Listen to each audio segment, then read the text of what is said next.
ലൈംഗികാതിക്രമ കേസിലും ഡോക്ടറിൽ നിന്ന് പണം തട്ടിയ കേസിലും പ്രതിയായ പോലീസ് ഉദ്യോഗസ്ഥന് പിടിവീണു. എളമക്കര പോലീസ് സ്റ്റേഷനിലെ ഗ്രേഡ് SI മുജീബ് റഹ്മാനാണ് അറസ്റ്റിലായത്. ഒളിവിലായിരുന്ന മുജീബ് റഹ്മാൻ എറണാകുളം നോർത്ത് പോലീസ് സ്റ്റേഷനിൽ കീഴടങ്ങി. കേസെടുത്തതിന് പിന്നാലെ ഇയാളെ കഴിഞ്ഞ ദിവസം ജോലിയിൽ നിന്ന് സസ്പെൻഡ് ചെയ്തിരുന്നു.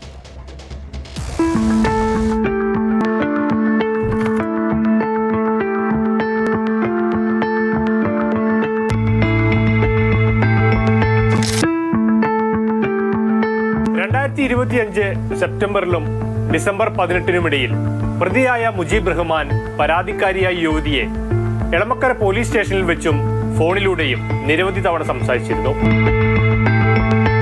ഈ സന്ദർഭങ്ങളിലെല്ലാം പ്രതി യുവതിയെ ലൈംഗിക ആവശ്യങ്ങൾക്ക് നിർബന്ധിക്കുകയും ലൈംഗിക ചൂയോടുകൂടി സംസാരിക്കുകയും ചെയ്തു. തന്റെ ആവശ്യത്തിന് വഴങ്ങിയില്ലെങ്കിൽ ലഹരിക്കേസിൽ കുടുക്കുമെന്നും ഭീഷണിപ്പെടുത്തി.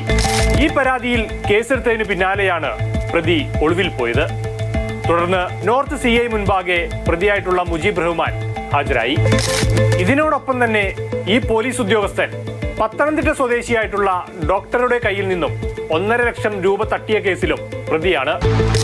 ഒരു ലഹരിക്കേസിൽ പ്രതിയായ വ്യക്തിയുടെ ഫോണിൽ ഡോക്ടറുടെ നമ്പർ കണ്ടെന്നും ഇതിൽ ഡോക്ടറെയും പ്രതി ചേർക്കുമെന്നും ഭീഷണിപ്പെടുത്തിയാണ് 1.5 ലക്ഷം രൂപ ഡോക്ടറിൽ നിന്ന് തട്ടിയത്. നിലവിൽ ഈ 2 കേസിലും പ്രതിയാണ് എളമക്കര പോലീസ് സ്റ്റേഷനിലെ ഗ്രേഡ് SI ആയിട്ടുള്ള മുജീബ് റഹ്മാൻ. വിശദമായ ചോദ്യം ചെയ്യലുകൾക്കും മറ്റു നടപടികൾക്കും ശേഷം പ്രതിയെ കോടതിയിൽ ഹാജരാക്കി. മാതൃഭൂമി ന്യൂസ്, കൊച്ചി.